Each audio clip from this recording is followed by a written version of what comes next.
আত্মহত্যার সময় কালিমায়ে শাহাদাত পড়লে গুনাহ মাফ হবে কিনা? আত্মহত্যা করা এটা কবিরা গুনাহ, অনেক বড় অপরাধ এবং গুনাহ। এখন কেউ গুনাহ করার সময় যদি কালিমায়ে শাহাদাত পাঠ করে তাহলে এই গুনাহ কি রহিত হয়ে যাবে? রহিত হয়ে যাবে না। অতএব কালিমায়ে শাহাদাত যদি কেউ পাঠ করেও আত্মহত্যার সময়, আল্লাহ মাফ করুন, তারপরও সে আত্মহত্যাকারী হিসাবে কবিরা গুনাহে লিপ্ত হিসাবে দুনিয়া থেকে গেল, সে কালিমা পড়তে পড়তে গেছে, সেই কারণে তার এই আত্মহত্যা হালাল হয়ে গেছে, বৈধ হয়ে গেছে, এবং আল্লাহ তাকে এর জন্য কোনো জবাবদিহি করবেন না, কোনো গুনাহ হবে না, কোনো শাস্তি হবে না, এমনটি মনে করবার কোনো কারণ। তবে আল্লাহ রাব্বুল আলামিন কাকে কি বিচার করবেন, কার কি ফয়সালা করবেন, সেটার একমাত্র একচ্ছত্র ক্ষমতা এবং নিয়ন্ত্রণ সম্পূর্ণ তার। এটি তার ইখতিয়ারাধীন বিষয়। এ বিষয়ে আমরা নিজেদের থেকে কোনো মন্তব্য করতে পারবো। আত্মহত্যাকারী ব্যক্তি কোনো হাদিসে তাকে চিরকাল জাহান্নামে যাবে সেই মর্মে বলা হলেও আহলুস সুন্নাহ ওয়াল জামাতের উলামায়ে কেরাম এবং এ হাদিস সহ হাদিস সমূহের বিশ্লেষক উলামায়ে কেরাম তাদের এই হাদিস সম্পর্কে ব্যাখ্যা হলো, বিশ্লেষণ হলো যে এর দ্বারা যদি কেউ আত্মহত্যাকে বৈধ মনে করে, তার কথা বোঝানো হয়েছে হারামকে হালাল মনে করলে সে ঈমান হারা হয়ে যায়, সেই হিসাবে সে চিরস্থায়ী জাহান্নামী হবে, অথবা এখানে দীর্ঘমেয়াদে জাহান্নামের কথা বোঝানো হয়েছে। কিন্তু এটা ঠিক যে আত্মহত্যা করে মারা গেলে এটি ভয়াবহ অপরাধ করে মারা যাওয়া। আত্মহত্যা করে মারা যাওয়ার মানে হলো আল্লাহর প্রতি আস্থা এবং বিশ্বাস তার নাই, হারিয়ে গেছে, সেই কথার প্রমাণ করা। আল্লাহর প্রতি আস্থা বিশ্বাস থাকলে সে কখনো আত্মহত্যা মানুষ করে মনের কষ্টে, মনের দুঃখে, দেয়ালে পিঠ ঠেকে গেছে তখন। ঈমানদার মনে করে আমার দেয়ালে পিঠ ঠেকার পরও ভরসার জায়গা আছে না নাই?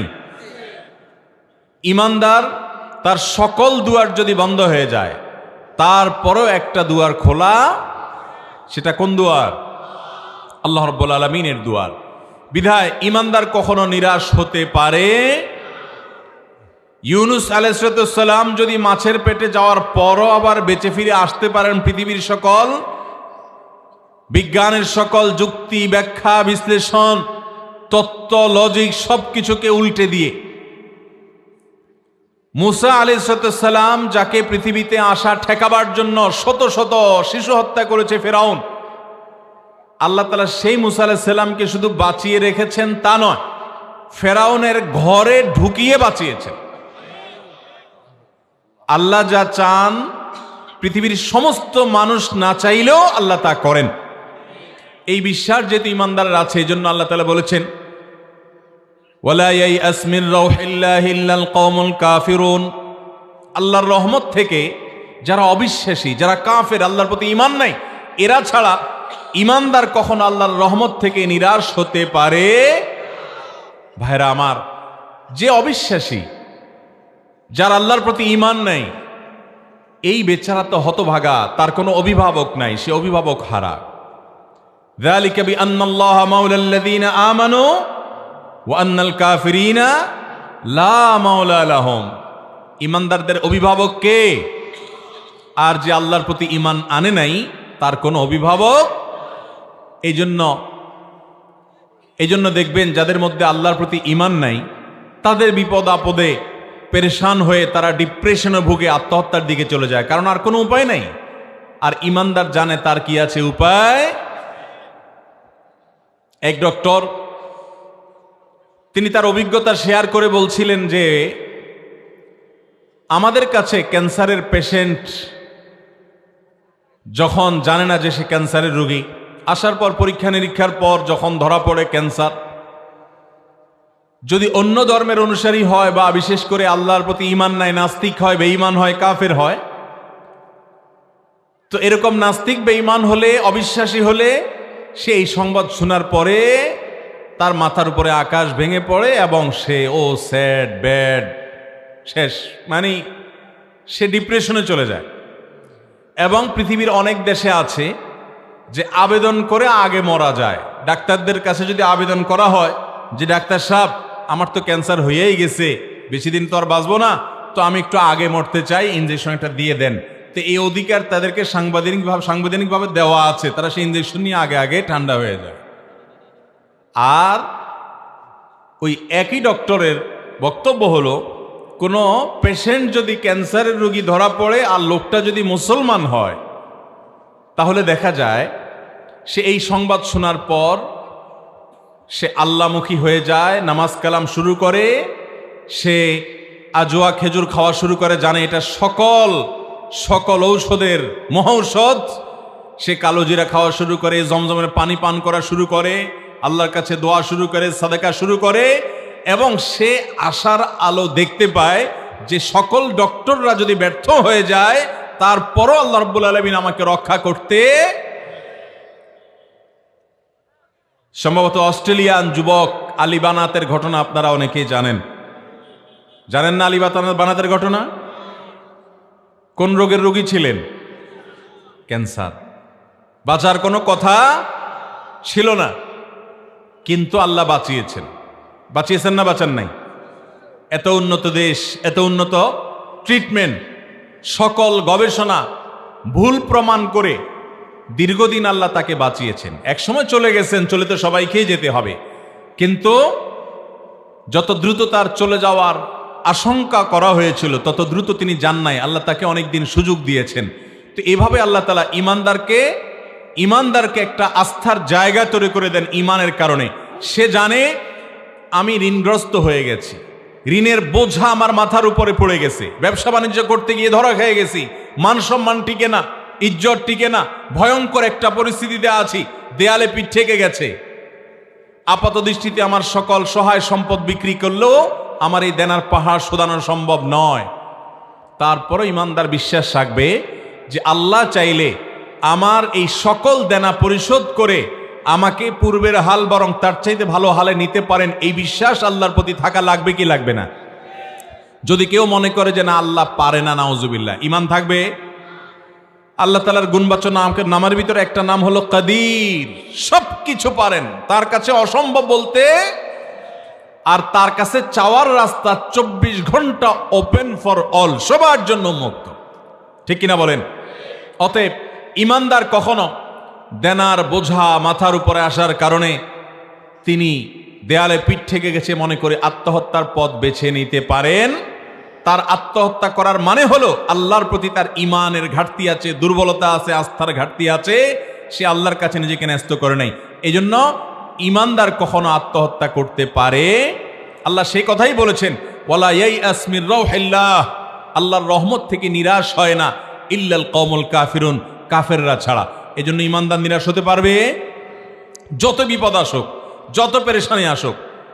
আমাদের সমাজে অনেক সময় দেখা যায় যে কেউ অপমানিত হয়েছেন, অসম্মান বোধ করেছেন, তিনি আত্মহত্যার পথে বেছে নেন, কারণ তিনি মনে করেন যে আমার তো আর এই সম্মান উদ্ধার হবে না কখনো, ন্যায়সঙ্গতভাবে হোক আর অন্যায়ভাবে হোক, আমি অপমানিত হয়ে গেছি, আমার আর মুখ দেখাবার জায়গা নেই। এই মুখ দেখাবার জায়গা নেই, এই জায়গা থেকে আল্লাহ তাআলা সবচেয়ে সম্মানিত, সবচেয়ে উজ্জ্বল মুখের অধিকারী করতে পারেন কি পারেন না? পৃথিবীর ইতিহাসে এমন বহু ঘটনা আছে না নাই? অতএব ইমানদার কখনো আল্লাহর রহমত থেকে নিরাশ হতে পারে। লা তাকনাতু মির রাহমাতিল্লাহ, তোমরা আল্লাহর রহমত থেকে নিরাশ হবে না। ভাইরা আমার, এই জন্য বিশ্ব স্বাস্থ্য সংস্থার জরিপ, বেশ কয়েক বছরের জরিপ, একটা বইয়ে উঠে এসেছে, বইটির নাম হলো রব্বি আল্লাহ। এই বইটি অনুবাদ আমার করার সৌভাগ্য হয়েছে, রিয়াদ থেকে, সৌদি আরবের রিয়াদ থেকে এটা প্রিন্ট হয়েছে। সেখানে একটা আর্টিকেল আছে যে পৃথিবীর যেই কোনো ধর্মের মানুষের মধ্যে আত্মহত্যার প্রবণতা সবচাইতে কম হলো মুসলমানদের মধ্যে, সবচাইতে কম। আর আত্মহত্যার প্রবণতা সবচেয়ে বেশি হলো নাস্তিকদের মধ্যে। কারণ ওই যে তাদের ভরসার কোনো জায়গা নাই। এই যে কোভিড-19 চলে গেল, সবচেয়ে তুলনামূলকভাবে সবচেয়ে ভালো ছিল সারা বিশ্বব্যাপী মুসলমানরা। আপনি খুঁজে দেখেন, মিডল ইস্ট দেখেন, আপনি আমাদের এই অঞ্চল দেখেন, আপনি পশ্চিমা দুনিয়া দেখেন, সারা ওয়ার্ল্ডকে আপনি যখন কম্পেয়ার করবেন দেখবেন তুলনামূলকভাবে মুসলিম কান্ট্রিগুলা, মুসলমানদের অধ্যুষিত এলাকাগুলো তুলনামূলকভাবে অনেক সেফ ছিল।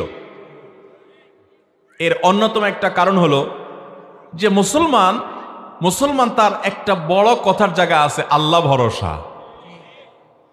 আর আল্লাহ তাআলা বলেছেন ওমাইয়া তাওয়াক্কাল আলাল্লাহ ফাহুয়া হাসবুহ, যে আল্লাহর উপরে ভরসা করার মতো করতে পারবে আল্লাহ তার জন্য যথেষ্ট হয়েই যাবে।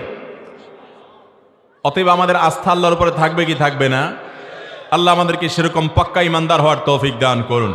খবরদার, জীবনের কোনো কঠিন পরিস্থিতিতে আত্মহত্যার পথে পা বাড়ানো যাবে, কিন্তু এরপরও যদি কোনো মুসলমান না বুঝে অতি আবেগে বা অতি ব্যথায় ব্যথিত হয়ে তিনি যদি আত্মহত্যার পথ বেছে নেন এবং তিনি যদি আত্মহত্যার সময় কালিমা পাঠ করেন, যদি এর কারণে তার ওই হারামটা হালাল হয়ে যাবে না, গুনাহ মাফ হয়ে যাবে না, তারপরও তিনি ইমানদার থাকেন, বেঈমান হন না, সেজন্য আহলে সুন্নাত জামাতের বিশ্বাস হলো এই লোককে যদি আল্লাহ তাআলা শাস্তি দেনও তারপরও তার ঈমান নিয়ে দুনিয়া থেকে যাওয়ার কারণে একসময় তিনি জান্নাতে আসবেন ইনশাআল্লাহ।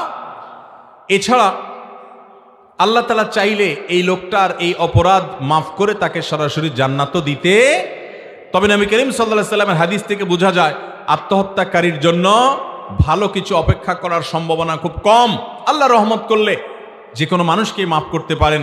শিরক করে যদি কেউ তওবা ছাড়া মারা যায় তার কথা ভিন্ন, তাকে আল্লাহ মাফ করবেন না। অতএব আত্মহত্যাকারী ব্যক্তির জন্য আমরা দোয়াও করব, তাদের পক্ষ থেকে দান সদকাও করতে পারবো, কারণ তারা মুসলমান থাকে, অমুসলমান হয় না। আল্লাহ তাআলা আমাদের সবাইকে আল্লাহর প্রতি ভরসা স্থাপনকারী মুসলমান হওয়ার তৌফিক দান করুন। রমজানে ফরজ রোজার সময় অসুস্থতার কারণে অনেক রোজা ভাঙতি পড়ে, থাকার ইচ্ছা আছে কিন্তু ভোর রাতে উঠতে না পারায় রোজাগুলো থাকা হয় না। রাতের খাবার খেয়ে সাহারি না খেয়ে রোজা রাখলে রোজা হবে কিনা? রোজা রাখার জন্য সাহারি খাওয়া কোনো ফরজ বা ওয়াজিব না। আপনি রাতের খাবার অর্থাৎ এশারের আগে পরে যে খানা খেয়েছেন সেই খানার উপরে রোজা রাখতে চাইলেও রোজা রাখতে পারবেন, এমনকি রাতেও খান নাই, আগের দিন কিংবা সন্ধ্যায় খাইছেন, তারপরও আপনি সাহারি খাওয়া ছাড়া রোজা রাখলেও রোজা হয়ে যাবে।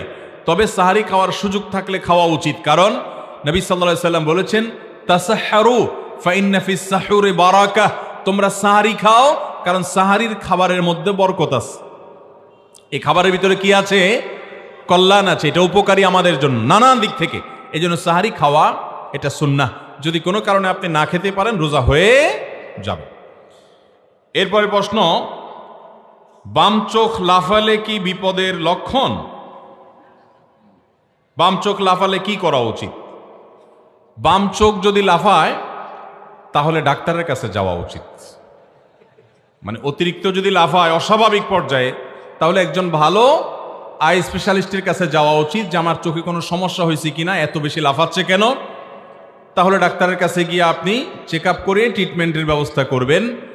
বাম চোখ লাফালে বিপদ আসে, কোনো অশনি সংবাদ আসছে, একটা দুঃখের সংবাদ আসছে, এরকম একটা বিশ্বাস বহুকাল থেকে আমাদের দেশে গ্রামাঞ্চলে ছিল। আলহামদুলিল্লাহ এগুলো আস্তে আস্তে হারিয়ে যাচ্ছে, এগুলো আস্তে আস্তে দূর হচ্ছে আলহামদুলিল্লাহ। কিন্তু এখনো পর্যন্ত অনেকে এগুলো ধরে রাখছে। বাম চোখ লাফালে অনেকে এটার প্রতি বিশ্বাস করে না, কিন্তু বলে হুজুর বিশ্বাস করি না যে এটাতে কোনো বিপদ আসবে, আমার সেই ঈমান আছে, আমি তাওহীদে বিশ্বাসী, আমি জানি এর কোনো ক্ষমতা নাই, তারপরও মনের ভিতরে এটা কেমন কেমন করে। অনেক লোক আছে না এরকম, যে বাম চোখ বেশি লাফালাফি করলে সে জানে এই লাফালাফিতে কোনো ক্ষয়ক্ষতি হবে না, এগুলো অযথা কথা, ভিত্তিহীন, কুসংস্কার, মিথ্যা কথা, ভুল কথা। বাম চোখ আর ডান চোখ লাফালাফির সাথে আমাদের কোনো দুঃখ, কোনো সুখ সংবাদ আসার কোনো সম্পর্ক নাই। তারপরও বাম চোখটা বেশি লাফাইলে অনেকে একটু ভয় ভয় পায় যে না জানি কোনো দুঃখের সংবাদ আসতেছে কিনা। এগুলোর সবগুলা শয়তানি কুমন্ত্রণা, এগুলোকে প্রশ্রয় দেওয়া যাবে। যদি কখনো বাম চোখ লাফানোর পরে বিপদ আসে তাহলে কি করবেন? তাহলে বুঝবেন এটা কাকতালীয়, মানে এটা খেটে গেছে আর কি, এর সাথে চোখ লাফানোর কোনো সম্পর্ক। এই বিপদ আমার এমনি আসতো, চোখ না লাফাইলেও। যে বেচারার বাম চোখ মেলতেই পারে না, অসুস্থ, তার বিপদ আসে না? তাহলে যার চোখই নেই, অন্ধ, এই বেচারার বিপদ আসে না? তাহলে বোঝা গেছে লাফানের সাথে আপনার এই আপদ বিপদের কোনো সম্পর্ক, এগুলো কুসংস্কার। ঠিক একইভাবে আমাদের সমাজে অনেকে মনে করে ডান হাত চুলকালে টাকা আসে, এরকম বিশ্বাস আসেনি? বাম হাতের তালু চুলকালে মনে করে আরে পয়সা আসতেছে রে। তো যেই বেচারার হাতই নেই এর কি হবে? কি বলেন? এর জীবনে টাকা পয়সা আর আসবে না? এগুলা ভিত্তিহীন এবং কুসংস্কার। ইমানদার এই সমস্ত ফালতু বিশ্বাসী হবে না। আমাদের ভালো কিছু আসলে কার তরফ থেকে আসবে? মন্দ কিছু আসলে আল্লাহর ফায়সালা। বিধায় ইমানদার আল্লাহর দিকে রুজু হবে। এরকম কোনো চোখের লাফানি আর হাতে চুলকানি দিয়ে কোনো আলামত বিশ্বাস করা ইমানের সাথে সঙ্গতিপূর্ণ নয়, এটি ইমানের সাথে অসঙ্গতিপূর্ণ। আমার স্বামীর সাথে আমার সম্পর্ক ভালো না, আখেরাতে কি আমি তার সাথেই থাকতে হবে? তার পরিবর্তে কি আমি অন্য কাউকে বেছে নিতে পারবো? মাশাআল্লাহ, আমাদের বোনদের বড় অদ্ভুত অদ্ভুত প্রশ্ন। দেখেন এই কপাল পড়া স্বামী কত খারাপ হলে এই ভদ্র মহিলা জান্নাতেও তার সাথে থাকতে রাজি না। আহা, পুরুষরা সব সোজা হয়ে যান, বেশি বেলায়েন হবেন, এই মহিলা বদদুয়া শুরু করে দিবে, আল্লাহ এই অমানুষের সাথে জান্নাতে আমি থাকতে চাই না। আল্লাহ আমাদেরকে হেফাজত করুন। যাই হোক ভাই, দেখুন প্রথম কথা হলো জান্নাতে কে যাবে বা না যাবে এটা নির্ভর করে তার ঈমান, আমল এবং আল্লাহ রাব্বুল আলামিনের রহমতের উপর। আল্লাহ তাআলা যদি কারোর প্রতি রহমত করেন তিনি জান্নাতে যাবেন। এমনও হতে পারে কোনো স্ত্রী তার আপন আমল দ্বারায় তিনি জান্নাতে চলে গেলেন, স্বামী তার বদামলের কারণে তিনি জাহান্নামে যাবেন। হতে পারে কি পারে না? আসিয়ার স্বামী ছিলেন কে? ফেরাউন জান্নাতে যাবে না জাহান্নামে? আর আসিয়া, দুইজনের সংবাদই কোরআনে আল্লাহ তাআলা জানাই দিয়েছেন, যে জান্নাতে যাবে তার সুসংবাদও জানাই দিয়েছেন, আর যে জাহান্নামে যাবে তার কথাও বলে দিয়েছেন আল্লাহ তাআলা। তাহলে বোঝা গেল যে স্ত্রী জান্নাতে গেলেই যে স্বামী চোখ বন্ধ করে জান্নাতে চলে যাবে এমনটি কোনো জরুরি বিষয় নয়। তবে এটা ঠিক যে স্বামী স্ত্রী একে অন্যের সপক্ষে আল্লাহর কাছে আল্লাহর অনুমতি পেলে সুপারিশ করার সুযোগ পাবে, অন্যজনের কাছে যেরকম অন্যজনের বেলা যেরকম পাওয়া যায়, সেই হিসেবে আল্লাহ তাআলা রহমত করে মৌলিক সব বিষয় মান, আকীদা, বিশ্বাস যদি শিরক মুক্ত থাকে, ঠিকঠাক থাকে, তাহলে সেক্ষেত্রে আল্লাহ তাআলা একজন আরেকজনের সুপারিশের মাধ্যমে আল্লাহ জান্নাত দিতেও পারেন। এটা সম্পূর্ণ আল্লাহর ইখতিয়ারাধীন বিষয়।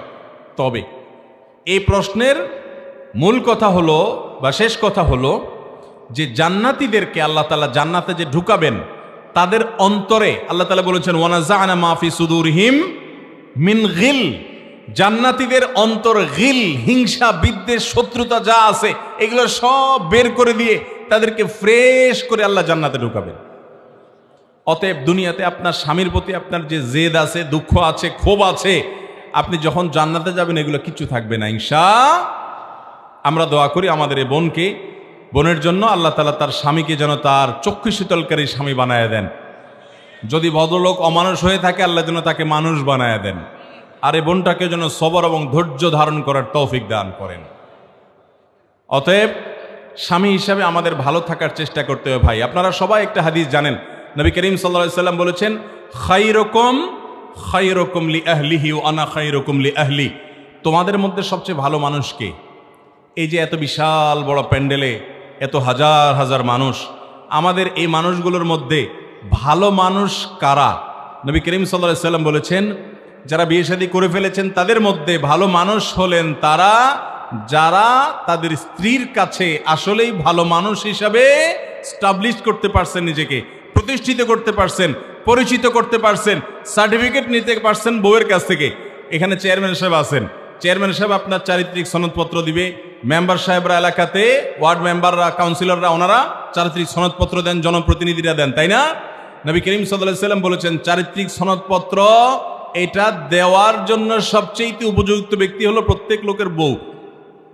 কারণ বাহিরে সে যত ভালো সাজুক না কেন আসল রূপটা সবাই চাইতে বেশি চিনে কে? স্ত্রী। এই জন্য নবী সাল্লাল্লাহু আলাইহি সাল্লাম বলেছেন তোমাদের মধ্যে স্ত্রীদের কাছে আমি সবচাইতে ভালো। অর্থাৎ নবী সাল্লাল্লাহু আলাইহি সাল্লাম কি তার স্ত্রীগণ এরকম ভালোবাসতেন। অতএব ভাইরা আমার, স্ত্রীদের সাথে দুরাচরণ করা যাবে, তাদের সাথে যদি খারাপ আচরণ করেন তারা আপনাকে ভালো বলবে? এই জন্য বাড়িতে গিয়ে জিজ্ঞেস করবেন বউকে যে আজকে হাদিস শুনলাম বউয়ের কাছে ভালো হলে সে আল্লাহর কাছেও নাকি ভালো, তো আমার সম্পর্কে তোমার মন্তব্য কি? বউরে এটা জিজ্ঞেস করার পরে যদি দেখেন যে ফিক করে হেসে দিছে তাহলে বুঝবেন লক্ষণ খারাপ। হেসে দিলে বুঝবেন লক্ষণ আলামত খারাপ। কারণ তখন বুঝবেন যে সে চিন্তা করতেছে, হায় হায় রে, চান্দুর তো সার্টিফিকেট দেওয়ার উপযুক্ত না, সে আমার কাছে ভালো হওয়ার সার্টিফিকেট চাইতে আসছে। এই জন্য ভাইরা আমার, আমরা ভালো মানুষ হওয়ার চেষ্টা করবো তো ইনশাল্লাহ। স্ত্রীদের প্রতি কোনো অবিচার, জুলুম, অত্যাচার, অন্যায় আচরণ করব। এদেশের হাজার হাজার লক্ষ লক্ষ অমানুষ স্বামী আছে যে স্ত্রীর সাথে গালিগালাজ দিয়া কথা বলে। অনেক নামাজি স্বামী আছে, তাদের স্ত্রীগণ আমাদের কাছে চিঠি লিখে পাঠান, হুজুর আমার স্বামী 5 ওয়াক্ত নামাজ পড়ে, কিন্তু এক এক গালি দেয় 5 মণ ওজনের।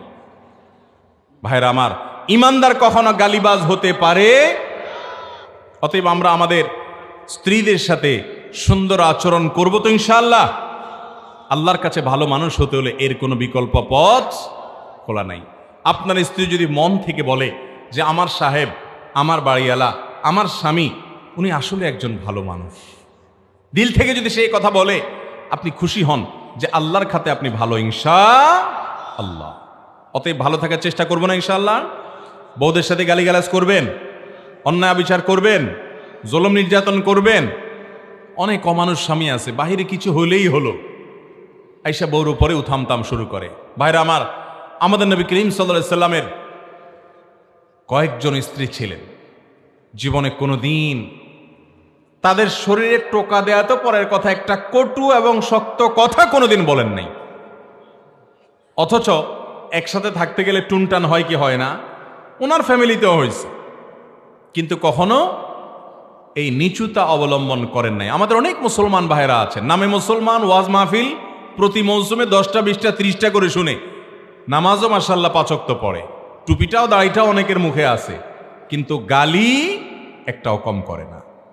নবী করিম সাল্লাল্লাহু আলাইহি সাল্লাম বলেছেন, গালিবাজ ইমানদার কখনো গালিবাজ হতে পারে? অতএব মুখে গালিগালাজ থেকে তালা দেব তো ইনশাআল্লাহ। ভাইরা আমার, ওয়াজ মাহফিলে এসে কোনো লাভ হবে না যদি এখান থেকে কিছু নিয়ে যেতে না পারেন। যাদের গালি দেওয়ার বদভ্যাস আছে, এই প্যান্ডেলে বসে এখনই মনে মনে আল্লাহর সাথে প্রতিজ্ঞা করেন, আল্লাহ আগের যা হয়েছে মাফ করে দেন, প্রতিজ্ঞা করলাম, কথা দিলাম, আর কখনো আমি মুখ দিয়ে গালি দেব, স্ত্রীর প্রতি অবিচার করব, চেষ্টা করব তো ইনশাআল্লাহ।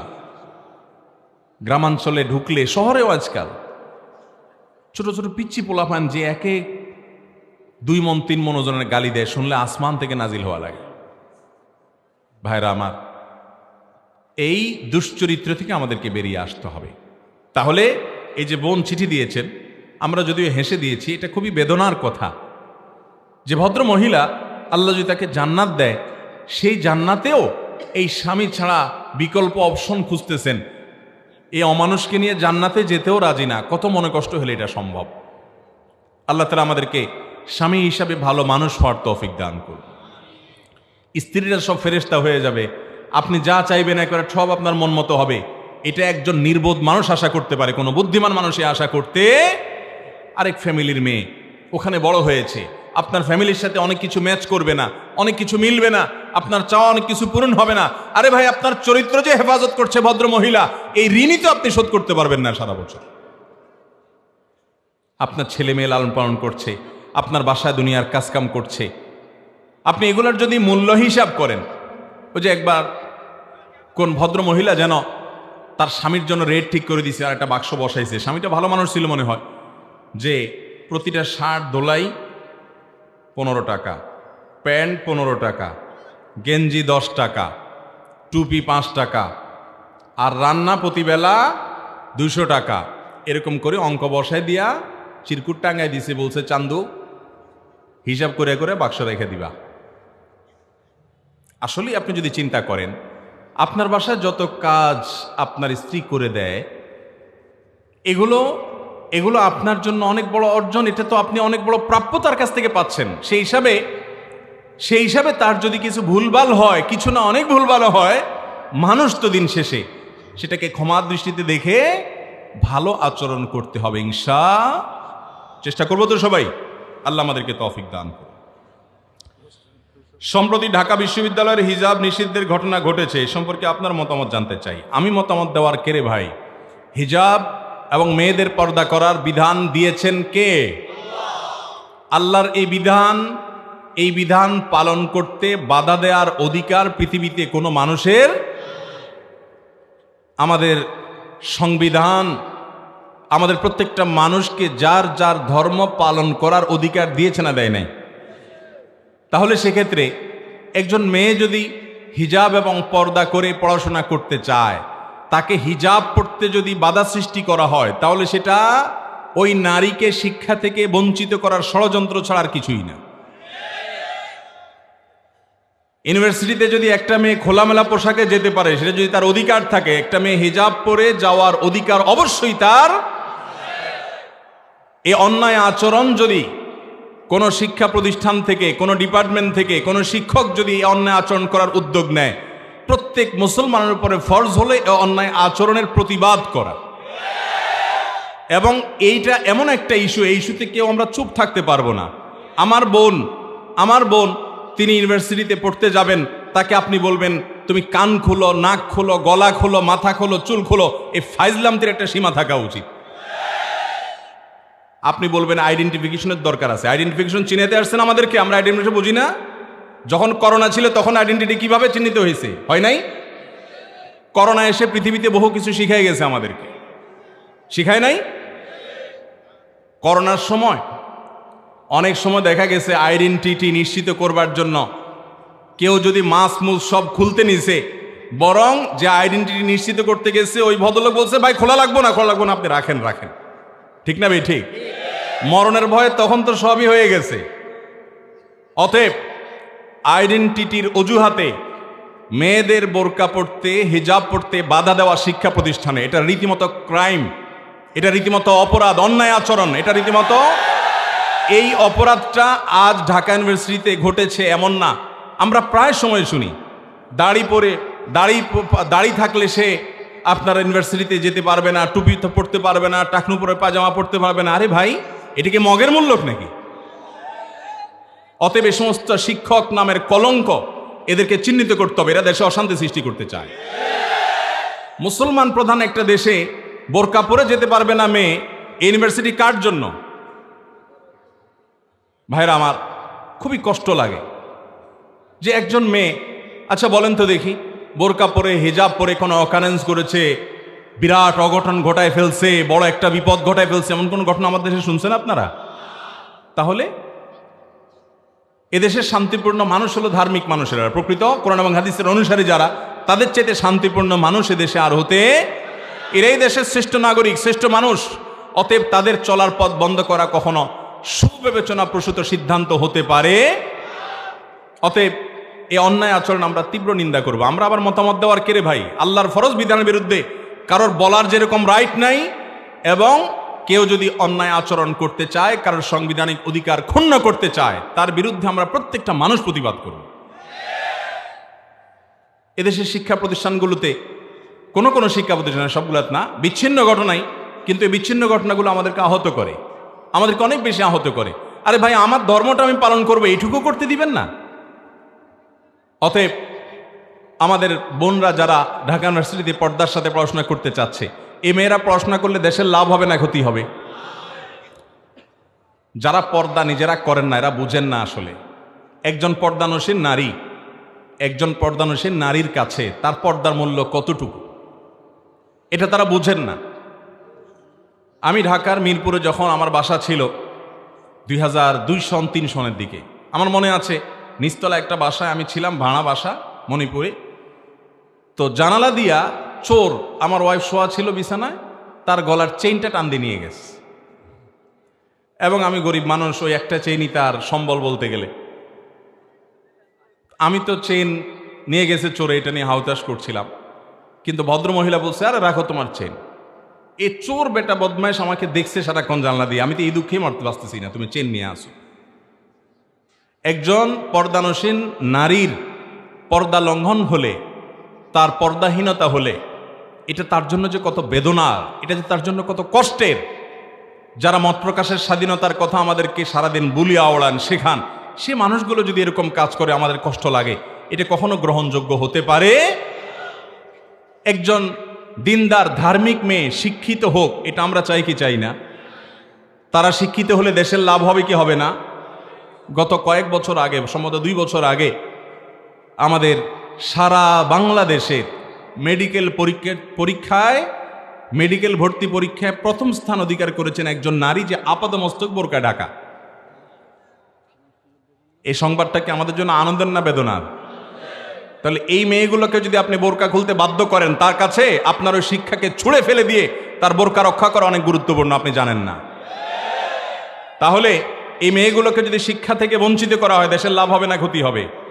অতএব যারা বিশ্ববিদ্যালয়ে, স্কুল কলেজে মেয়েদেরকে বোরকা পড়তে বাধা দেয়, বাধা সৃষ্টি করে, এরা দেশের শত্রু। এরা দেশের শিক্ষায় নারীরা এগিয়ে যাক সেটা তারা চায় না। এরা মুসলমানরা শিক্ষিত হোক, তাদের জ্ঞান বিজ্ঞানকে কাজে লাগাক, এটা তারা চায় না। ইউনিভার্সিটিতে খোলামেলা পোশাকে চলতে পারে, কই সেটা নিয়ে কোনো শিক্ষককে আপত্তি করতে দেখলাম না। তাহলে সেটা নিয়ে যদি আপত্তি না করেন, একজন মেয়ের যদি অধিকার হয়ে থাকে, বোরকা পরাও আমার বোনের অধিকার। বিধায় এ সমস্ত অন্যায় আচরণের তীব্র নিন্দা করি। আমরা মাঝে মধ্যে যখন এই সমস্ত কথা শুনি, হৃদয়ে রক্তক্ষরণ হয়, খুবই কষ্ট লাগে। আমরা আশা করব যে এই সমস্ত অতি উৎসাহী ইসলাম বিদ্বেষী শিক্ষকদের চিহ্নিত করা হোক এবং তাদেরকে আইনের আওতায় আনা হোক। এরপরে প্রশ্ন হলো, নতুন শিক্ষাবর্ষে নতুন বইয়ে ডারউইনের মত মানুষ বানর থেকে মানুষ হওয়ার মতবাদ প্রকাশ করা হয়েছে, এ বিষয়ে কি বলবেন? আপনারা কি মানুষের সন্তান না বানরের সন্তান? আমি তো মানুষের সন্তান হিসাবে আমি মনে করি আদম আলাইহিস সালামের সন্তান, বিধায় আমি কোনো বানরের সন্তান এ বিশ্বাসে আমি বিশ্বাসী না। এখনো যদি কেউ নিজেকে বানরের সন্তান হিসাবে বিশ্বাসী মনে করতে পারেন, পরিচয় দিতে পারেন, এটা তার ব্যাপার। আমরা আদম আলাইহিস সালামের সন্তান। কোরআন পরিষ্কারভাবে আমাদের আদি পিতা আদম আলাইহিস সালামের সৃষ্টি, তারপরে পৃথিবীতে মানুষের পরম্পরা টিকে থাকার পুরো হিস্ট্রি কোরআনে যা বর্ণিত হয়েছে, সে আলোকে কোনো মুসলমান বানর থেকে নিজেদের সৃষ্টি হয়েছে বা সেখান থেকে মানুষ এর জন্ম হয়েছে, মানুষের শুরু হয়েছে বা সেখান থেকে মানুষ এসছে, এরকম কোনো ধ্যান ধারণা একজন মুসলমান রাখতে পারে? এই বিশ্বাসী হওয়া মানে কোরআনকে অস্বীকার করা। বিয়ের পর হাতে চুড়ি, নাকে ফুল দিতেই হবে এমন কোনো বাধ্যতামূলক বিষয় আছে? না, এমন কোনো বাধ্যতামূলক বিষয় নাই যে মেয়েরা বিয়ের পরে হাতে চুড়ি পরতেই হবে, নাকে আপনার ফুল দিতেই হবে, এমন কোনো বাধ্যবাধকতা নাই। তবে হ্যাঁ, কোনো অঞ্চলের যদি আঞ্চলিক একটা কি বলে এটাকে সংস্কৃতি থাকে যে বিবাহিত মেয়েরা এগুলা করে, তাহলে সেটা গ্রহণযোগ্য হতে পারে। এবং সেটা তো আর হালাল হারামের বিষয় না, জায়েজ না জায়েজের বিষয়, এটা আঞ্চলিক বিষয় হতে পারে যে এই অঞ্চলে বিবাহিত মেয়েরা এরকম করে আর অবিবাহিত মেয়েরা এরকম করে না, এরকম কোনো আঞ্চলিক বিশেষ কোনো আইডেন্টিফিকেশন থাকতে পারে বা পার্থক্য থাকতে পারে। কিন্তু কোনো অবস্থাতে আপনার ইসলামের দৃষ্টিতে বিবাহিত মেয়েদের জন্য এগুলো পরা আবশ্যক। অনেক এলাকায় একটা কথা প্রচলিত আছে, সেটা হলো বিবাহিত মেয়েরা যদি নাকফুল খুলে ফেলে তাহলে স্বামীর কপালে দুর্গতি আছে, স্বামীর কোনো বিপদ হয়, স্বামী মারা যায়, এরকম কথা অনেক জায়গায় আছে না? অনেক মহিলা নাকফুল খুলে ফেললে মুরব্বী মহিলারা ধমক দেয়, নাকফুল পর, স্বামীর ক্ষতি হবে। আমি বলি ভাই, এটা যে একটা ভিত্তিহীন কথা। এটা প্রমাণ হলো যে যদি এটা সত্য হতো তাহলে জামাই বউ ঝগড়া লাগলে, স্বামী স্ত্রীর মধ্যে ঝগড়া লাগলে, স্বামী স্ত্রীর মধ্যে ঝগড়া লাগলে স্ত্রীর নাকফুলটা খুলে বসতো, চান্দু এবার তোমার সোজা করে ফেলাবো, ঠিক না? তাহলে বোঝা গেল এটার কোনো ভিত্তি, এগুলো কুসংস্কার, নিছক কুসংস্কার। আমি যদি দেনমোহর পরিশোধ করতে ব্যর্থ হই, মারা যাওয়ার পর আমার কি হবে? স্ত্রীর দেনমোহর পরিশোধ করা এটা স্বামীর উপরে কর্তব্য। এটা স্বামীর উপরে কি ভাই?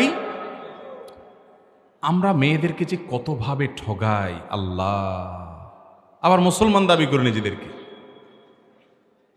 আচ্ছা দেখি, বুকে হাত দিয়া হাত তোলেন তো সে সকল বীর পুরুষেরা যারা বিয়ের পর, বিয়ের সময় বইয়ের যে মোহর ধার্য করা হয়েছে এটা পাই পাই করে পুরোটা বুঝাই দিয়েছেন, যারা হাত তোলেন তো দেখি।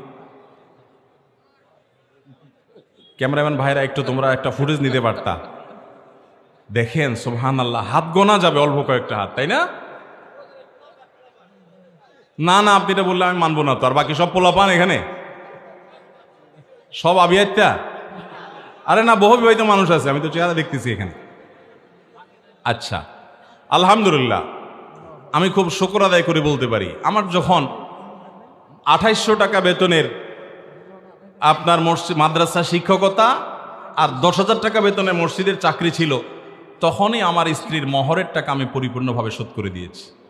আমি না শুধু, এদেশে আলেম ওলামাদের 99% দেখবেন, হুজুরদের তো সব জায়গায় দোষ দেন, নারীদের দিকে আপনারা দেন, বেশিরভাগ হুজুরদের দেখবেন যে আমার টানাটানির সংসারে আমি আমার বউর মহের টাকা দিয়ে দিছি, দেওয়ার পরে ভদ্র মহিলা দেখি টাকাগুলো আমার বাসাতেই আলমারিতে ধুয়ে দিয়েছে। বললাম এগুলো এখানে কেন? বলেছে আমি এগুলো দিয়ে কী করবো? আমি কি এটা কোনো কথা? টাকা দিয়ে মানুষ কি করবে? এটা কোনো কথা? এটা তুমি তোমার মাকে গিফট করে দাও, তোমার ভাইকে গিফট করে দাও, তুমি একটা কিছু কিনো, আমাকেও কিছু গিফট করো চাইলে। ইসলাম তোমাকে এটা স্বাধীনতা দিয়েছে। পরে দেখলাম না, ভদ্রমহিলা কোনো কিছু করে না। তখন আমি তার সাথে আরো কিছু টাকা টোকা দিয়া তার নামে 1 কাঠা জায়গা এখনো তার নামে আছে, ওই জায়গা আমি তাকে কিনে দিয়েছি যে এটা তোমার মহারণা পাবে, এটা তোমার জায়গা।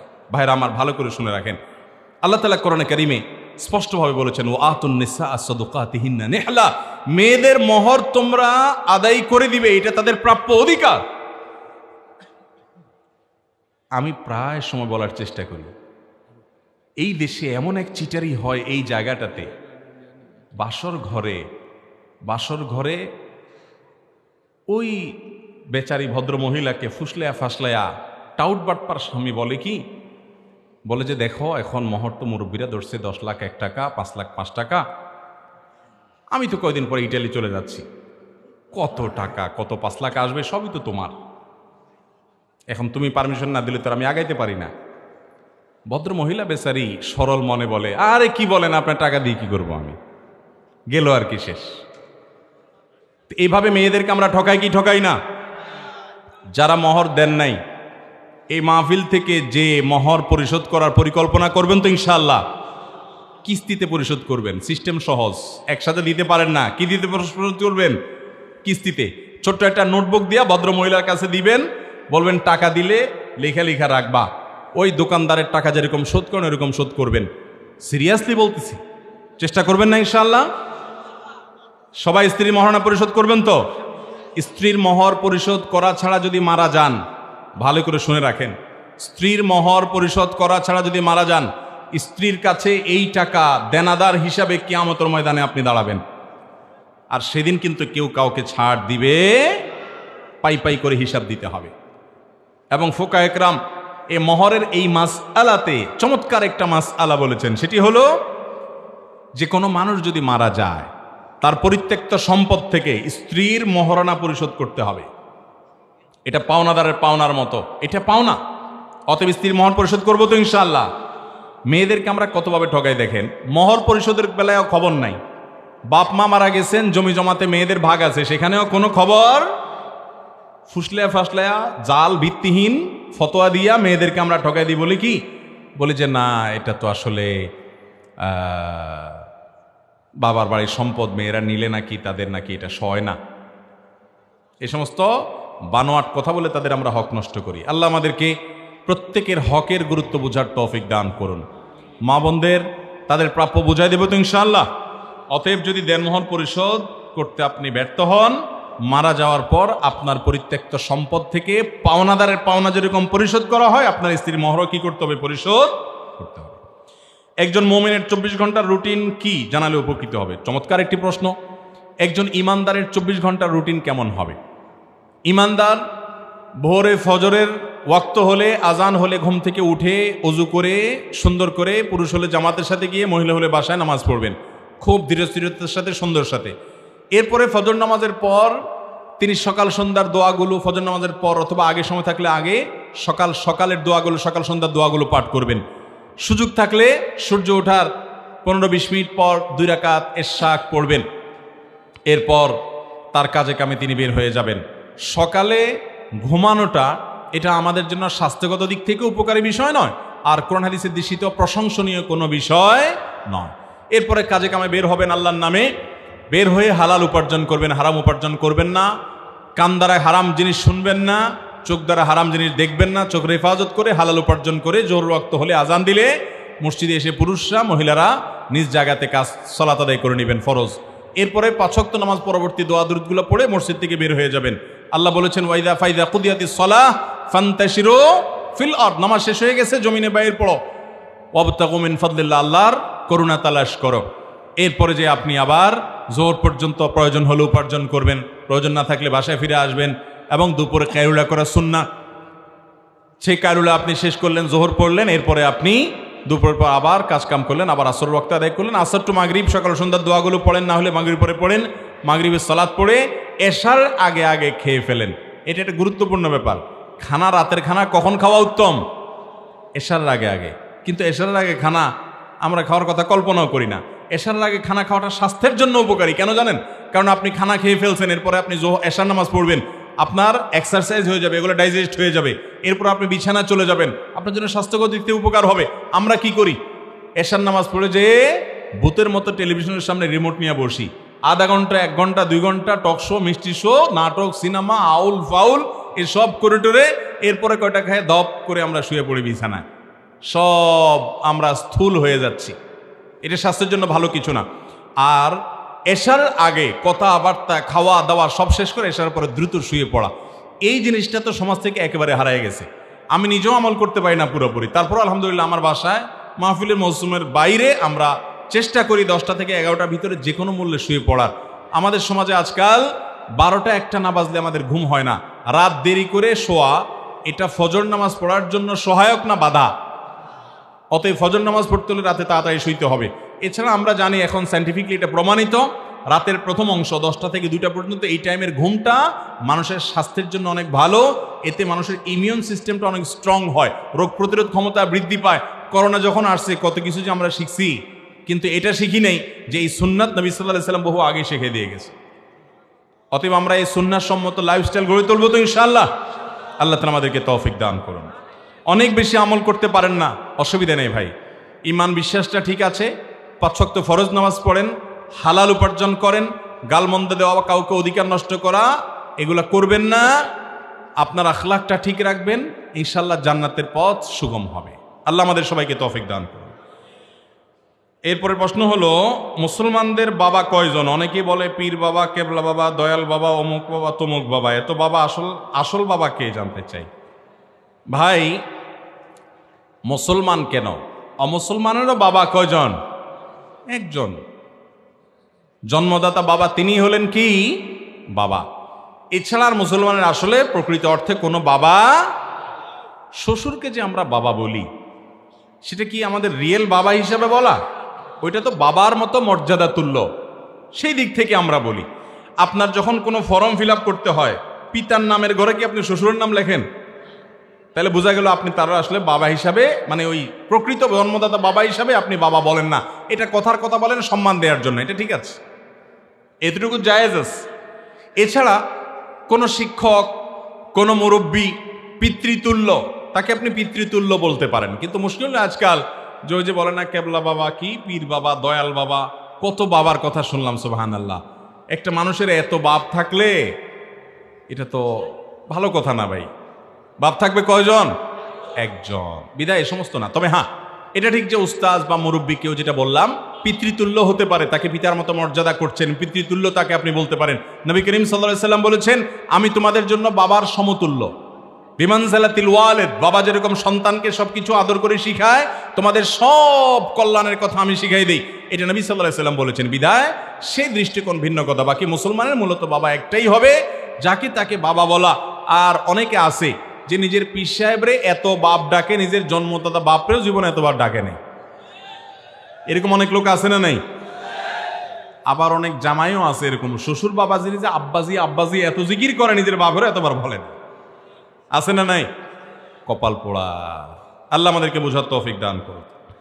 আমি একজন পরদেশি, এশিয়া দেশগুলোতে সাপ্লাই কোম্পানি আছে, কোম্পানিগুলো বেতন দেয় 1 মাস 20 দিনে। আমাদের অনেক বাঙালি ভাই আছে যাদের বেতন 50,000 টাকা বা 45,000 টাকা, 50,000 টাকা। ওরা 45,000 টাকার বিনিময়ে 1 মাস হলে বেতনটা বিক্রি করে দেয়।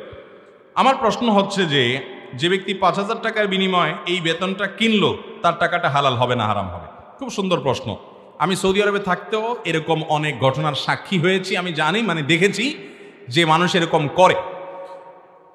বেতন পাবে সে কথার কথা আরো 10 দিন পর, তার এখন টাকাটা দরকার, তো সে তার ওই স্যালারিটা বিক্রি করে দেয় অন্য আরেকজনের কাছে। এগুলো অনেক সময় ইন্ডিয়ান, ফিলিপাইনি, অন্যান্য দেশি, এমনকি নিজের দেশিদের কাছেও কেনাবেচা করে অনেক বাংলাদেশি ভাইরা। যে ঠিক আছে, আমার স্যালারিতে 50,000 টাকা পাও না, এটা তোমার কাছে আমি বিক্রি করে দিলাম। কত বিক্রি করলাম? 45,000। তুমি আমার এখন 45,000 দাও, তুমি আমার বেতনটা উঠে নিয়ে যাবা, হয়তো টোকেন দিয়ে দিছে, টোকেন দিয়ে স্যালারি উঠানো যাবে, অথবা কোনোভাবে কার্ড দিয়ে দিচ্ছে যদি স্যালারি উঠানো যাবে, তুমি স্যালারি উঠে নিয়ে যাবা, এখন আমাকে 45,000 টাকা দিবা, এটা জায়েজ হবে না। কারণ আপনি এখানে তার কাছ থেকে মূলত লোন নিয়েছেন, এবং লোন নিয়ে বিনিময়ে আপনি কি করছেন, ওই 5,000 টাকা অতিরিক্ত তাকে আপনি দিলেন, যার কারণে এটা জায়েজ হবে না, এটা সুদে গণ্য হবে। কোনো মেয়ের ডিভোর্স বা তালাক হয়ে যাওয়ার পর আবার যদি 1 মাস পর অন্য জায়গায় বিয়ে দেয়, তাহলে উক্ত বিয়ে জায়েজ হবে কিনা? জি না, জায়েজ হবে না। কোনো মেয়ের যদি ডিভোর্স হয়ে যায়, তালাক হয়ে যায়, তাহলে সেক্ষেত্রে তাকে কত মাস অপেক্ষা করতে হবে? 3 মাস ইদ্যত পালন করতে হবে। ইদ্যত পালন করার আগে যদি বিয়ে হয়, তাহলে সেই বিয়ে জায়েজ হবে না, সেটা অবৈধ হবে, সে বিয়ে হারাম, জায়েজ নাই। বরং 3 মাস অপেক্ষা করার পর কি করতে হবে? বিয়ে হতে হবে। কোনো ব্যক্তি স্বপ্নের দাজ্জাল দেখলে তাহলে উক্ত স্বপ্নের ব্যাখ্যা কি? স্বপ্নের ব্যাখ্যা আমি খুব একটা ভালো জানি না, এই জন্য বিষয়ে আমি খুব বেশি কথা বলতে চাই না। দাজ্জাল দেখলে কি ব্যাখ্যা হতে পারে, স্বপ্ন ব্যাখ্যা বিশেষজ্ঞরা ভালো বলতে পারেন। বাকি অনেক সময় মানুষ খুব বেশি কোনো বিষয় নিয়ে জল্পনা কল্পনা করলে সেটা স্বপ্নে দেখে। আবার দাজ্জাল মূলত মিথ্যাবাদী হবে, অতএব এই ব্যক্তি কোনো মিথ্যাবাদীর খপ্পরে পড়বে কিনা, কোনো মিথ্যাবাদীর সাথে সাক্ষাৎ হবে কিনা, এরকম কোনো ইন্ডিকেট থাকতে পারে। এটা ধারণা শুধু স্বপ্ন সম্পর্কে আমার সামান্য যে জানাশোনা আছে, ডিটেল বা আরও ভালো করে বলতে পারবেন যারা স্বপ্ন ব্যাখ্যা বিশেষজ্ঞ তারা। এরপর প্রশ্ন হলো, আমরা সবাই বলি যে মায়ের পায়ের নিচে সন্তানের জান্নাত। এখন মার চরিত্রই যদি খারাপ হয়, তাহলে কিভাবে মায়ের পায়ের নিচে জান্নাত হবে? যদি উত্তরটা সহজভাবে বলতেন। দেখুন, মা তাকে অনুসরণ অনুকরণ করলে জান্নাত পাওয়া যাবে, এই মর্মে বিভিন্ন হাদিসে বিভিন্ন বক্তব্য রয়েছে। এখন যদি মা খারাপ হয়, তারপর সন্তান হিসেবে আপনি মায়ের সাথে সদাচরণ করতে হবে, তার প্রতি দুরাচরণ করতে পারবেন। অনেক সন্তানরা এই জায়গাটাতে ভুল করে বসে। আপনার মা বাবার বিচার করার রাইট বা অধিকার ইসলাম আপনাকে, আপনি দিন শেষে তার সন্তান, অতএব আপনি তাকে কি করবেন? রেসপেক্ট এবং সম্মান। আল্লাহ বলেছেন, তোমার মা বাবা যদি তোমাকে ওয়াইন জাহাদাকা আলা আন তুশরিকা বিল্লাহ, তোমাকে যদি তোমার মা বাবা শিরিক করতে বলে আল্লাহর সাথে, ফালা তুতি'হুমা, তাহলে তাদের কথা শুনবা না, শিরিক করবা না। কিন্তু ওয়াসাহিবহুমা ফিদ দুনিয়া মা'রুফা, তাদের সাথে তোমরা ঠিকই সদাচরণ করতে হবে, যদিও তারা মুশরিক হয়, অমুসলমান হয়। তাহলে মা বাবা যদি খারাপও হয়, আপনি ভালো করার চেষ্টা করবেন, অন্যদেরকে দিয়ে বুঝাবেন, আল্লাহর কাছে দোয়া করবেন, কিন্তু তাই বলে আপনি বিচারের ভার কাঁধে তুলে নিতে পারবেন এবং তাদের সেবা যত্ন করার মাধ্যমে আপনি আল্লাহর সন্তুষ্টি ঠিকই অর্জন করতে পারবেন। সমাজে যে সকল মানুষ পুরুষে পুরুষে সমকামিতা লিপ্ত হয়, তারা কি ইমামতি করতে পারবে? নাউজুবিল্লাহ। সমকামিতার এই জঘন্য অপরাধে লিপ্ত কোনো মানুষ যদি জানা যায় এবং প্রমাণিত হয়, শুধু ধারণাপ্রসূত কোনো কথা নয়, যদি সুপ্রমাণিত হয়, তাহলে এরকম ব্যক্তিকে ইমাম হিসাবে নিযুক্ত করা জায়েজ নাই। এবং এরকম ব্যক্তি যদি প্রমাণিত হয়, তাহলে অবশ্যই ইমামতি তাকে বরখাস্ত করতে হবে, কারণ এটা আল্লাহর জমিনের সবচেয়ে জঘন্য নিকৃষ্ট অপরাধগুলোর মধ্যে থেকে একটা। হস্তমৈথুন কি বড় ধরনের কোনো গুনাহ? আর হলে কিভাবে ছেড়ে দিব, তার উপায়গুলো বলবেন। অবশ্যই মাস্টারবেশন এটা জঘন্য অপরাধ এবং কাবিরা গুনাহ, মহাপাপ। কারণ আল্লাহ রাব্বুল আলামিন কোরআনে কারীমে বলেছেন, ফামান ইবতাগা ওয়ারাআ যালিকা ফাউলাইকা হুমুল আদুন। সূরা মুমিনুন 18 নম্বর পারার প্রথম সূরার প্রথম পৃষ্ঠায় আল্লাহ বলেছেন যে মানুষ বৈবাহিক উপায়ে তার যৌন আকাঙ্ক্ষাকে পূরণ করবে, সে এই হালাল পন্থা ছাড়া, মিল্কি ইয়ামিন বা নিজের বৈধ স্ত্রী ছাড়া অন্য উপায়ে যদি সে তার যৌন আকাঙ্ক্ষাকে পূরণ করে, সে সীমালঙ্ঘনকারী। এই আয়াত বলছে যে মাস্টারবেশন করলে সেটা সীমালঙ্ঘনের অন্তর্ভুক্ত হবে, জাহান্নামে যাওয়ার কারণ হবে। বিভিন্ন হাদিস থেকেও এ বিষয়ে নিষেধাজ্ঞা প্রমাণিত হয়। এই জন্য সারা বিশ্বের সকল উলামা একরাম একমত যে মাস্টারবেশন করা এটা ছোট কোনো অপরাধ নয়, এটা কবিরা গুনাহ। যুবকরা বাঁচতে চান, তাহলে সেক্ষেত্রে প্রথম কথা হলো হারাম জিনিস দেখা ছেড়ে দেন, মোবাইল থেকে এই সমস্ত বাজে জিনিস ডিলিট করে ফেলেন, প্রয়োজনে দামি মোবাইল বাদ দিয়া বাটন ফোনে চলে যান। এবং সবচেয়ে স্থায়ী ব্যবস্থা হলো বিবাহ শাদী যত দ্রুত সম্ভব করা যায় তত ভালো। মুরব্বীরা ছেলে মেয়ে উপযুক্ত হলে বিয়ে দিতে দেরি করবেন না, আর যুবকরাও তথাকথিত পায়ে দাঁড়ানোর অজুহাত করে দেরি করবেন না। নিজের ঈমান আমলকে হেফাজত করবেন, নির্জনতা পরিহার করবেন, আল্লাহর কাছে পানা চাইবেন। আমি কলেজে পড়ি, কিন্তু মেয়েদের সাথে আমার ক্লাস বা প্রাইভেট পড়তে হয় একসাথে, এতে আমার কোনো গুনাহ হবে কিনা? একসাথে যদি পড়তে হয়, তাহলে আপনি আপনার চোখের হেফাজত করবেন, দৃষ্টি সংযত করবেন, ইমানদার হিসাবে নিজের চরিত্রকে হেফাজত করবেন যাতে গুনাহে লিপ্ত হতে না হয়। সেই সাথে আপনি আল্লাহর কাছে পানাহ চাইবেন যে কোনো মূল্যে তাদের সাথে কথা বলতে হলে ফিতনামুক্তভাবে, ধরুন একান্তে কথা বলবেন না, কয়েকজন মিলে থাকবেন এবং দৃষ্টিকে হেফাজত করবেন। নিজের সাথে নিজে যুদ্ধ করে সংগ্রাম করে চলতে হবে আপনাকে। আপনার ইমান আমল নষ্ট করে পড়ালেখা যদি করা লাগে, এই পড়ালেখা করার চেয়ে ইমান আমল রক্ষা করার গুরুত্ব অনেক বেশি। ফেসবুকে ফেক আইডি খুলে বন্ধুদের সাথে মজা করা কি গুনাহ হবে?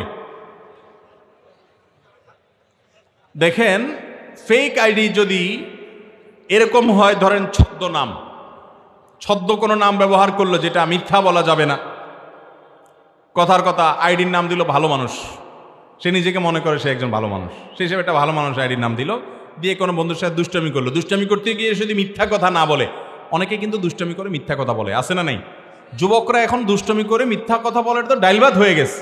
শুনে রাখেন, নবী করিম সাল্লাল্লাহু আলাইহি সাল্লাম বলেছেন, আনা যাঈমুন বিবাইতিন ফি ওয়াসাতিল জান্নাতি লিমান তারাকাল কিযবা ওয়া ইন কানা মাযহান।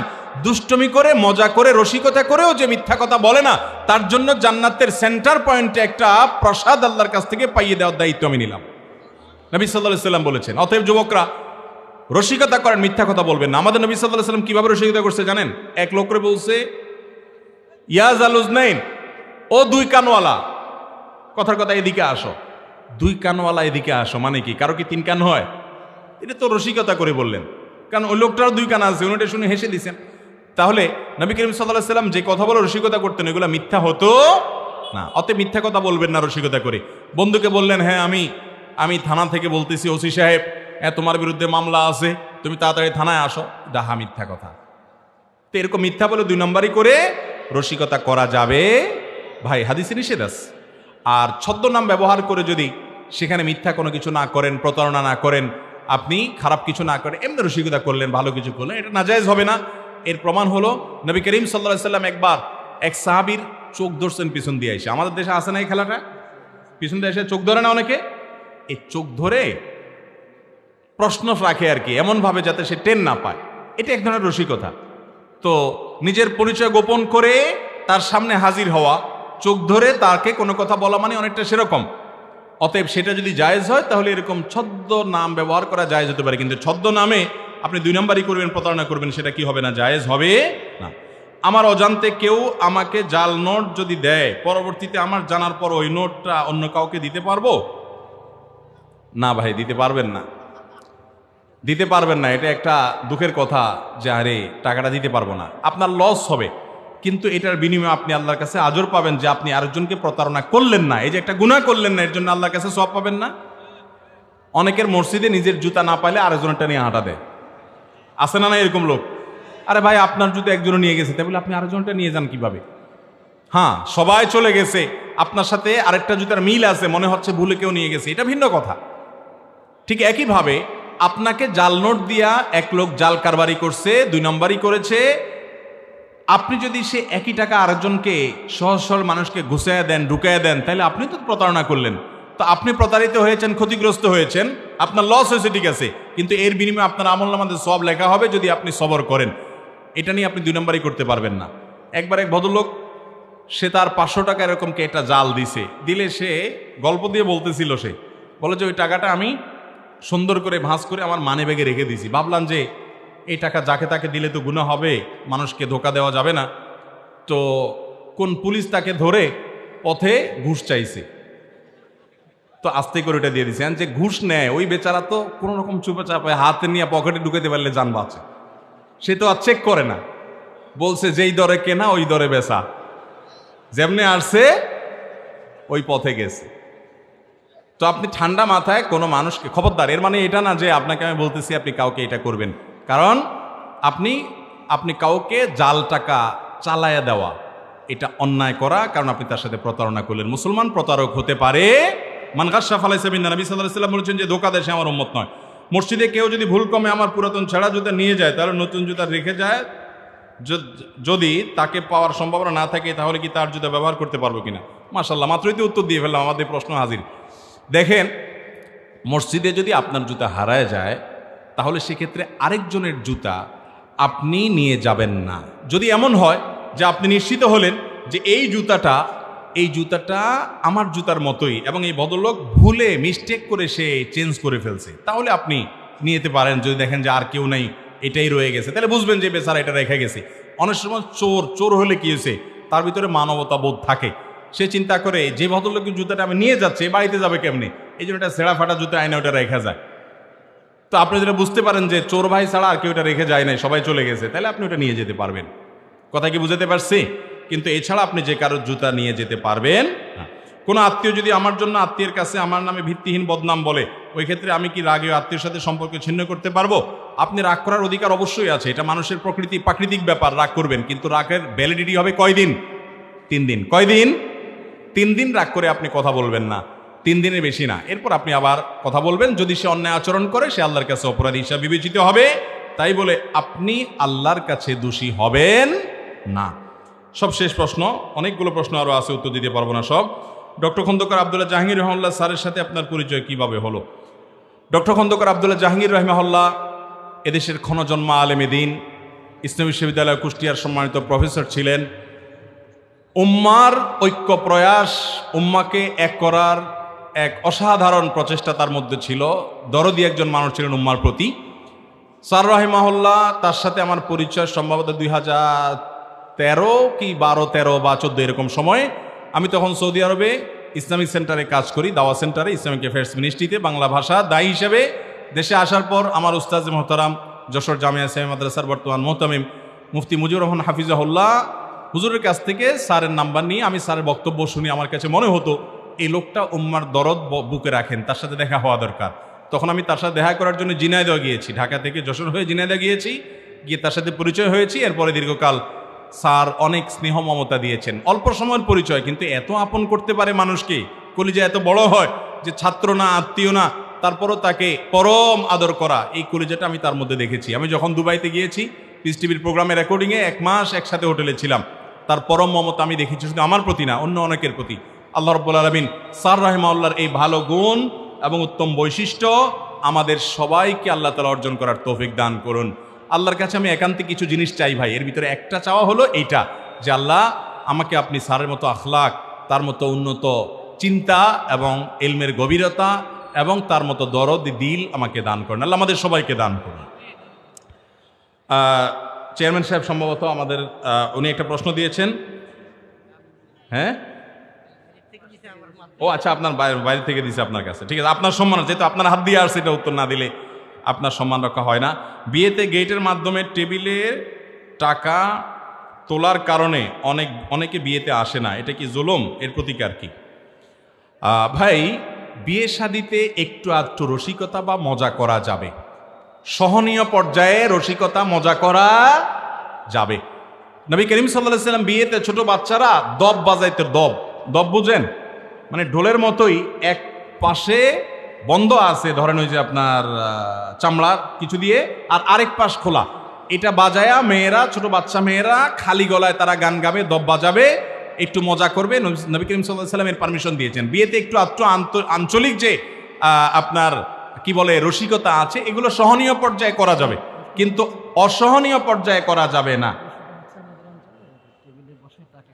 আমি তো বুঝছি রে ভাই, প্রশ্ন তো দিতে আমার জীবন শেষ, আমি বুঝি নাই প্রশ্ন, আপনি আমার বুঝাইতে হবে। আমি ওই জায়গায় যাচ্ছি তো, আপনি এত অস্থির হয়ে গেলেন কেন? উনি মনে করছে তাহলে গেট করে ওই চাঁদাবাজি করার হালাল সার্টিফিকেট দিয়ে যাচ্ছি। আমি যাই নাই তো, এখনো আসি তো বসা ভাই। আমি বলছি যে সহনীয় পর্যায়ে রসিকতা জায়েজ আছে। সহনীয় পর্যায়ে কোনটা? শালি দুলাভাইয়ের কাছে, বা শালি বলতে পার ছোট শালি, কিন্তু আবার বড় বড় শালি হলে তো পর্দার বিধান হয়ে যাবে।